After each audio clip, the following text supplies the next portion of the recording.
Welcome to Illinois Tech's celebration of one of our dearest friends and one of the world's most influential inventors, Illinois Tech Life Trustee and alumnus, Marty Cooper. We're delighted that Marty and his wife, Arlene Harris, are joining us today for this special celebration. Marty and Arlene are long-term friends of Illinois Tech, keeping in touch with students, faculty, and staff through speaking engagements and special projects. Marty and Arlene's most recent gift is significant and part of the reason why our fundraising campaign is off to an excellent start. The love of Illinois Tech reminds us of why our university is so significant. It's about our people and about the possibilities that are realized when people like Marty and Arlene come together. People connecting with one another is important to Marty. As you can imagine, you're going to learn more about that this evening. We're delighted to have brought together an audience of people from across the country, some long-term friends, some new friends, Illinois Tech students and alumni, faculty and staff, board of trustees, members, and other members of the Illinois Tech community. All of you make a difference at Illinois Tech and in the world. Thank you for being here. Of course, here is everywhere. As we've seen signs of emerging from this pandemic, we are still gathering responsibly, which is virtually. Most of you are on computers, laptops, tablets, and I bet some of you are on your phones. And you know I was going there. As the inventor of the mobile cellular telephone, Marty has made an impact on how we experience life every day, and especially during the pandemic. In fact, Marty has made an impact on everyone on the planet. Our phones help people connect effectively in the most important, if not critical ways, from talking with a loved one, to seeing a friend or family member in real time, even from halfway around the world, to ensuring people-to-people connection during times of emergencies and times of a pandemic. Our phones have become lifelines. Through our phones, we can navigate our city streets, order dinner, order groceries, listen to our favorite songs. The list goes on. We can entertain and be entertained. We can even connect to our watches now. And perhaps most relevant, many of us are finding vaccination information using our cell phones and monitoring our health during these times. Of course, we use our cell phones on campus, connecting in ways that help us make progress in academic pursuits and research, or just simply to connect. Not long ago, the reality of what a cell phone can offer today seemed to be that of science fiction. Remember Dan Dale? Fortunately for us, Marty has written a book that weaves together the fibers of the story that leads to this invention, as well as his thoughts on future innovation. It starts with him as a young man, takes him through his days in Motorola early, learning how to become an innovator and an entrepreneur, and takes us beyond that into his thoughts for the future. It really is an exciting read. As president of Illinois Tech, one of my most cherished roles is getting to know our students and alumni. And getting to know Marty and Arlene has been a joy. How often do you get to meet a couple who are inventors, innovators, entrepreneurs, and have a history of success in doing what we wish for all Illinois Tech graduates? The ability to change the world by their deeds. In addition, they're thoughtful, empathetic, and future-oriented. Marty's story, as I've said, is well told in his new book. It's essential reading for any aspiring engineer or entrepreneur, or for any leader for that matter. And I'm sure Arlene's book will be just as inspirational when it is written. Marty's story is that of Illinois Tech and their graduates, from humble beginnings to greatness with humility. So welcome. We know there's a lot more to come from Marty. But as for this evening, it's for you, Marty. And I'm pleased to introduce another of Marty's Illinois Tech friends, our Vice President of Advancement, Ernie Eiseminger. Thank you. Hello, I'm Ernie Eiseminger, Vice President of Advancement at Illinois Tech. In my role, I am in contact every day with alumni and donors, hearing about how Illinois Tech inspires them or what they think we could do better. What I've learned over the course of my career is that nobody picks up the phone to make a call unless they are really passionate about something. My job and my passion is to help connect people with their passions, helping them find a way to support the things they care about the most, no matter where they are, because I believe that's how we advance our ideas and our institutions. Marty understands this better than anybody. The first time I met Marty Cooper and Arlene Harris, I knew that Marty had invented the cell phone and Arlene was a successful tech entrepreneur. I knew they had long-standing ties to Illinois Tech as donors, supporters, and friends. But I did not know until I met them how kind, hospitable, and enthusiastic they were. They made it easy to forget you're talking to two brilliant, successful people. They made you feel like you're just talking to Marty and Arlene.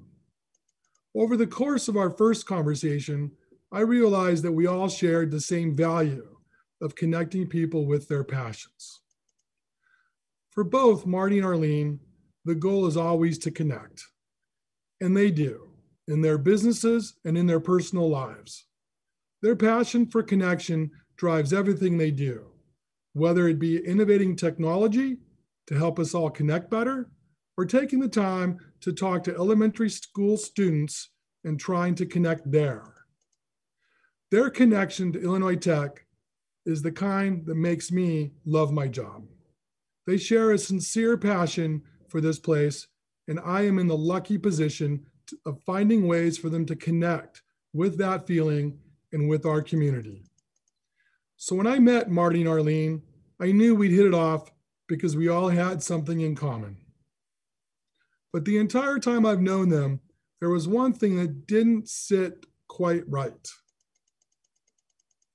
In my office, we hardly ever say Marty Cooper.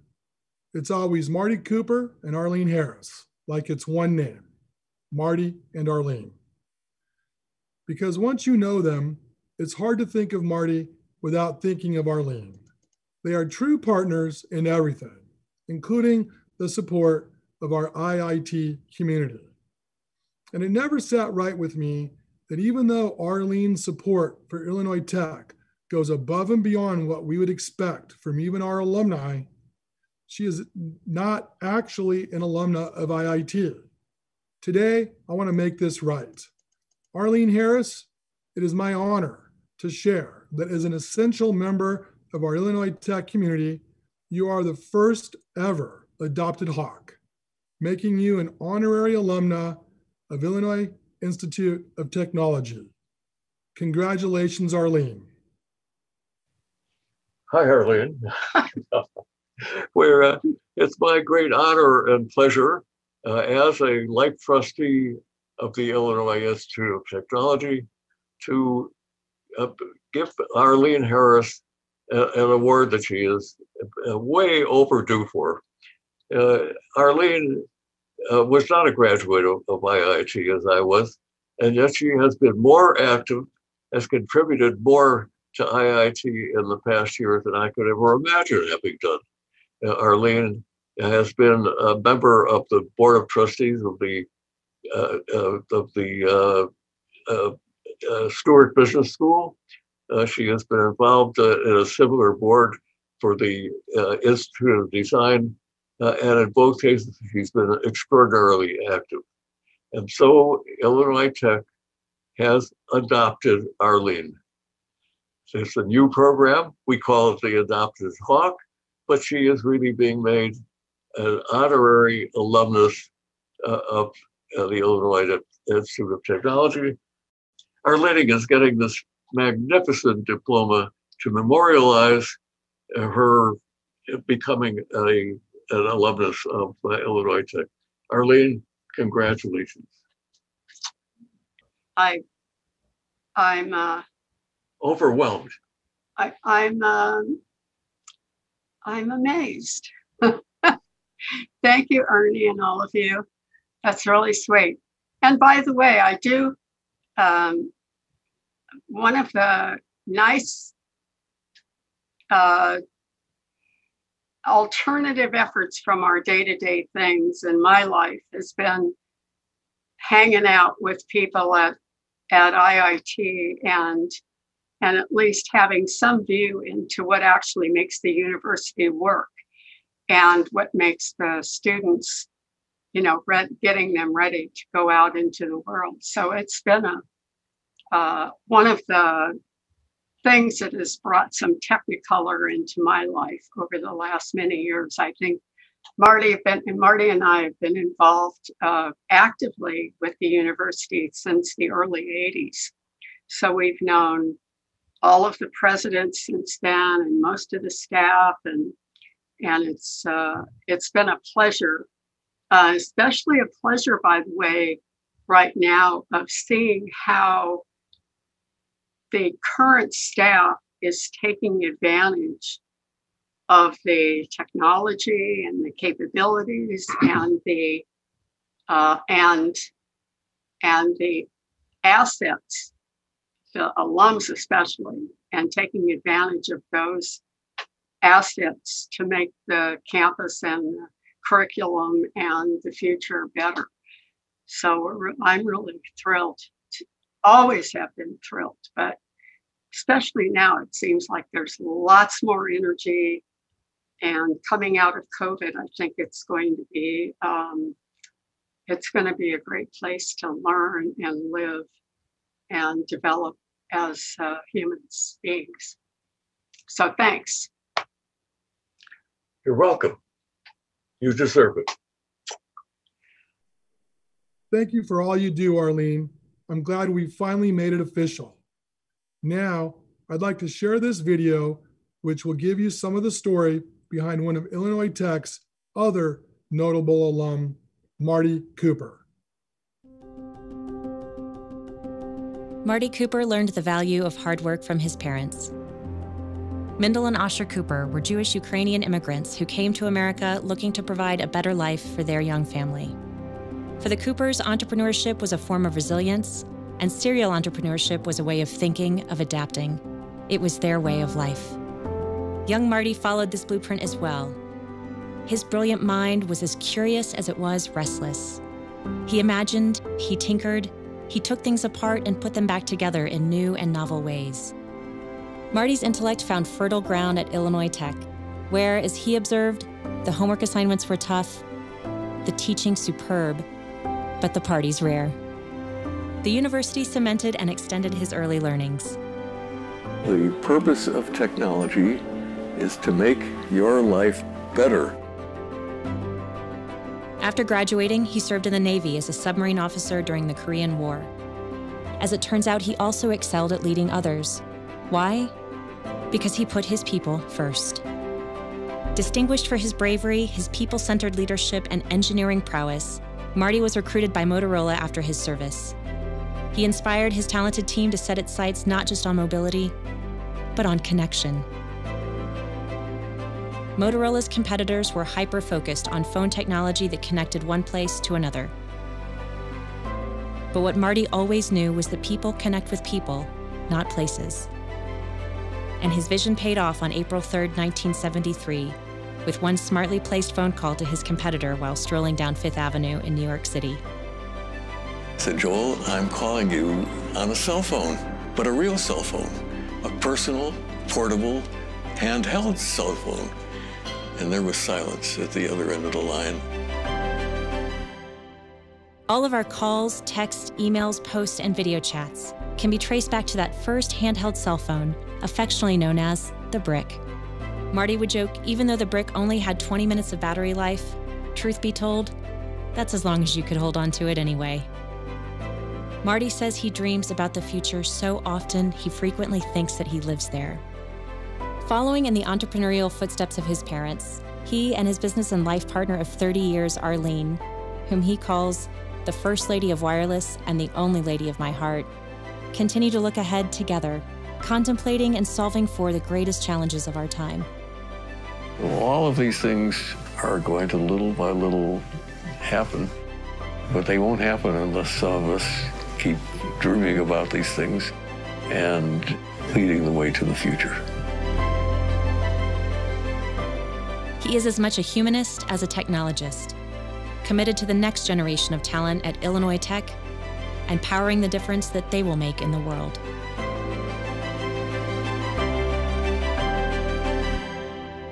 Thank you, Marty, for connecting us all.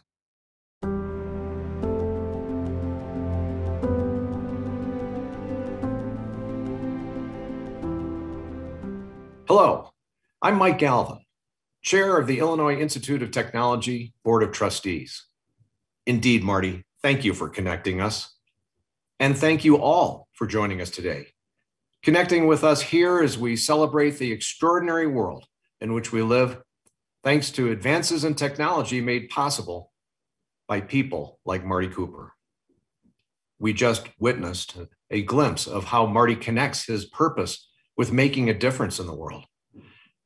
Connecting purpose with making a difference is at the core of Illinois Tech's differentiated culture. And Arlene, you're such an important part of the Illinois Tech family. Your generous philanthropy and aligning with Illinois Tech programs and students that are meaningful to you is at the heart of your character. As a proud Chicago-Kent Law School alumnus, I welcome you and look forward to congratulating you in person as our very first adopted hawk. I'd like to share some personal stories with you all tonight. Marty and I go way back. Marty is family to me because my father, Bob Galvin, was the Motorola CEO who bet the company's future on Marty's entrepreneurial leadership to develop and commercialize the first global cell phone system. When I read Marty's book, memories long ago tucked away in my memory came back fast and strong. I recall sitting at dinner conversations when I was just a kid, at which my father would pose the following question to friends. And I quote, "Would you be interested in having a telephone that you could actually carry in your briefcase or your purse to make or receive a phone call anytime, anywhere, even if it was as big as a shoe, and which call would cost $5 per minute?" Well, the response was always a resounding no. After all, who'd want the intrusion on one's privacy or pay that much for a phone call when one could simply drive off the road or walk off the sidewalk to make a paid telephone call in a phone booth for only 10 cents? Well, my dad would respond as Marty recounts in his book, and I quote, "Motorola is in the business of anticipating the customer experience. The cell phone will revolutionize the customer's notion of convenience and accessibility."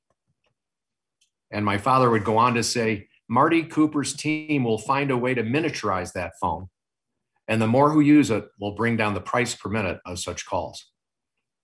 And as Marty writes further in his book, he spent a lifetime dreaming of how to do things differently. And I quote, "Humanity is an essential ingredient to technology." Humanity. Because technology's purpose is to improve the human experience, end quote. These of Marty's quotations exemplify our Illinois Tech culture, where it's okay to be different and think differently. Today, we celebrate our alumni, Marty Cooper's difference in making a difference. Armour College of Engineering's storied excellence is thanks to great students and alumni like Marty, and also thanks to its faculty and staff and its leaders, including Ken Christensen, the Carol and Ed Kaplan, Dean of Armour College of Engineering, who joined Illinois Tech last November. Already, Ken is blazing new trails for our students and academic programs, making a difference for current and future generations of inventors. Those like Marty, and certainly those who are inspired by Marty. I'm delighted to introduce our Armour College of Engineering Dean, Ken Christensen. Thank you, Chairman Galvin. I'm pleased to be here tonight to celebrate Marty Cooper. Marty, your example as an inventor has inspired students to dream even bigger at Illinois Tech for nearly 50 years and counting. And your example as an alumnus and supporter is a source of pride for all of us. A lot has changed since Marty was a student here. For example, new industry partnerships bring cutting-edge experiences to our students, including the Trimble Technology Lab, our new partnership with DMG Mori in advanced manufacturing, and the Dassault Systems 3D experience. We've also enhanced our global diversity, as well as the reach of our academic programs. And we continue to expand the range of opportunities available to our students including the Armor R&D program for undergraduates to participate in research, and the broad spectrum of student clubs that are available to them outside of the classroom. But for all the ways we've grown and changed, Armor College and its purpose and immense value is still the same place that Marty remembers. We proudly offer an outstanding education to all students, including those from populations who might not have otherwise had the opportunity. We still believe that students learn best when they're using their skills to solve real-world problems. We still have a world-class faculty who encourage students to think for themselves, question their assumptions, try a solution, and if it fails, to try again. And most of all, this is still a place that attracts young people who think differently, like Marty. Recent Armor student successes confirm this. One of our talented aerospace engineering students, Andy De Fonseca, was just awarded the prestigious Brooke Owens Fellowship for exceptional undergraduate women and gender minorities in aerospace. In addition, civil, architectural, and environmental engineering students garnered 5 of the 12 American Society of Civil Engineers Illinois section scholarships. So while campus might look different, we're still the place where Marty first discovered that the best way to think outside of the box is to not draw a box in the first place. I have no doubt that the next Marty Cooper is watching now.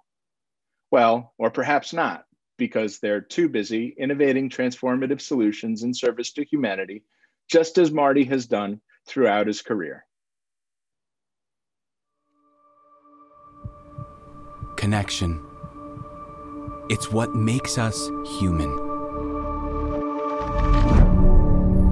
From the beginning of time, we have longed to connect with one another. Not just with our hands, but with our minds and our hearts. And as our worlds expanded, we demanded more. More connection in every facet of our lives. More freedom from the barriers of place and time. And more community with humanity as a whole. We demanded to unite at will.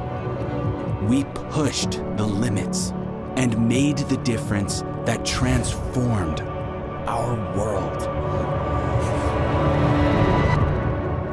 What difference will you make?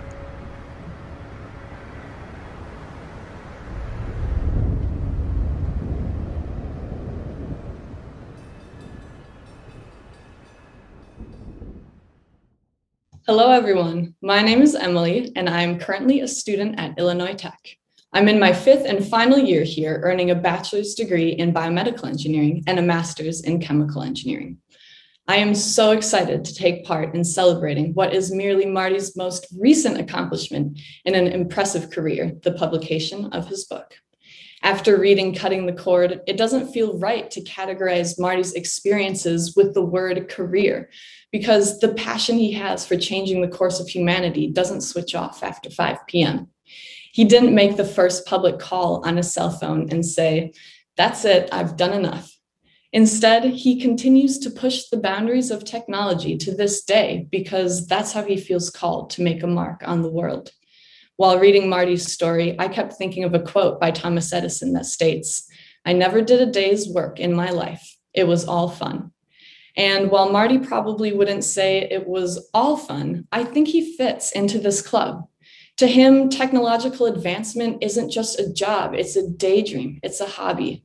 So as a student of the same university that played a role in Marty's development, I was excited to find out what it was like for him to transition his passion into his profession during his collegiate years.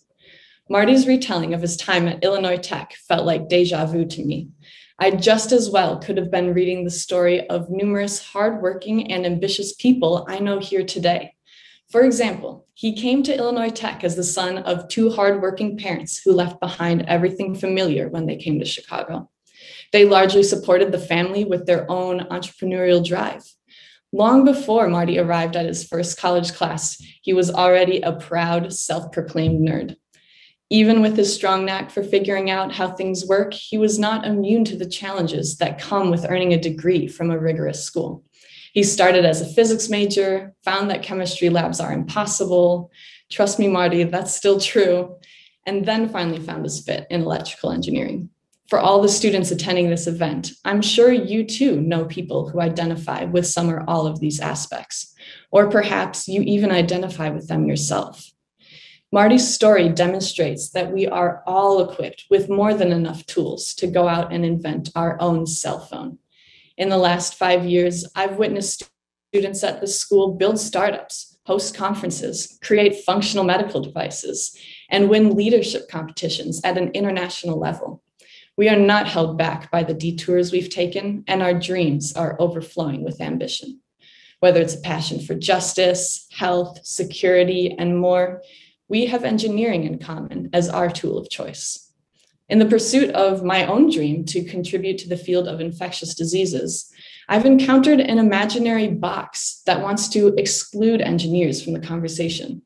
I was perceived as the wrong person to make contributions to this segment of medicine because I wasn't going about it as a doctor or a scientist.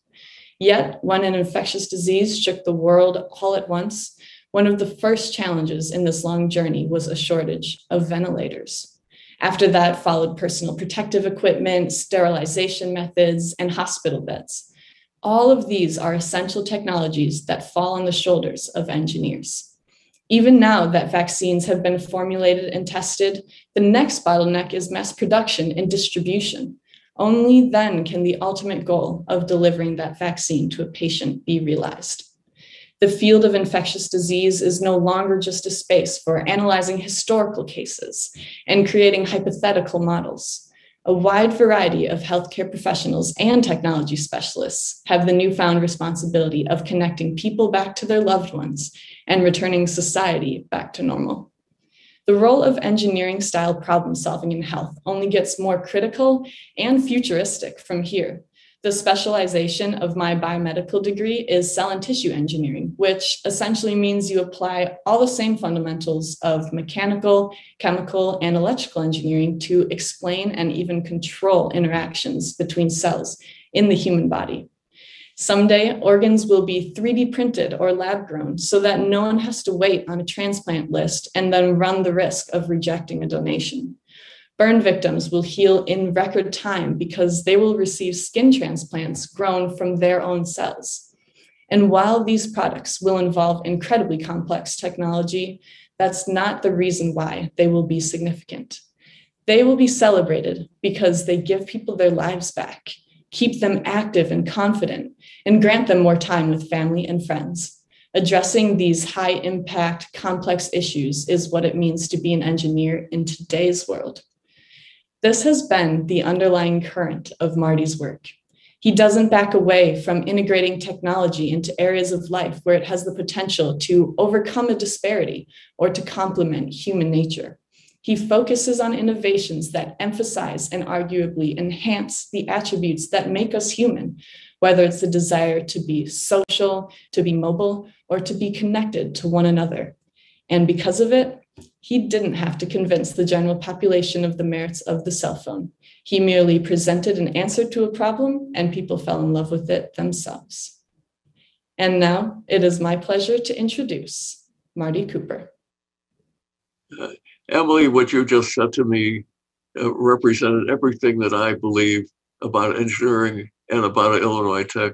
And I'm so honored that you took the time out to read about my story. I am absolutely overwhelmed by Emily's remarks. You know, this story is not about Marty Cooper, it's about Illinois Tech. It's about the wonderful opportunities that I had attending Illinois Tech so many years ago that I don't even like to think how long ago that was. But Emily is much more representative of what the modern view of Illinois Tech is. What we engineers do is solve problems. And that is what the entire message is at Illinois Tech. You get a broad education. I even at Illinois Tech remember, you know, I'm talking about some 60 years ago, And I still remember my English teacher, in addition to the wonderful technology professors that I had. And by the way, my English teacher was Samuel Ichi Hayakawa, who created the science of semantics. All happened at Illinois Tech. From my earliest days, I knew that I was going to be an engineer. And when I got to the point where I knew what the educational opportunities were in Chicago, I knew, even while I was in my first years of high school, that I was going to go to Illinois Tech. And it was the smartest and luckiest move that I ever made in my life. It was a tough school. I had some periods where I actually struggled, but as it turns out, the lessons that I learned at IIT stayed with me throughout my career. I just repeat that I am the luckiest guy in the world for having had the opportunity to study, to work, to meet people, to enjoy my colleagues, some of whom I still see after all these years, to become an alumnus, and to have the privilege and honor to serve on the Board of Trustees. Illinois Tech is an extraordinary institution, and I'm the luckiest guy in the world to be part of it. Thank you, Marty, for those heartfelt remarks. As this event comes to a close, I'd like to reiterate, Arlene, Marty, thank you. It's my great hope that our collective appreciation offered today somehow comes close to reflecting the joy, passion, and benevolence you bestow upon us every day. We cherish your friendship. In just a moment, we'll all be closing down our electronic devices, perhaps even shutting down our computers or putting away our cell phones for the night, all with the assurance that we always have the ability to connect, no matter the time, the place, or the distance between us. Thanks in large part to Marty Cooper's leadership in inventing not just a new product, but a whole new mobile phone industry. On behalf of the Illinois Institute of Technology, thank you for connecting and have a great weekend.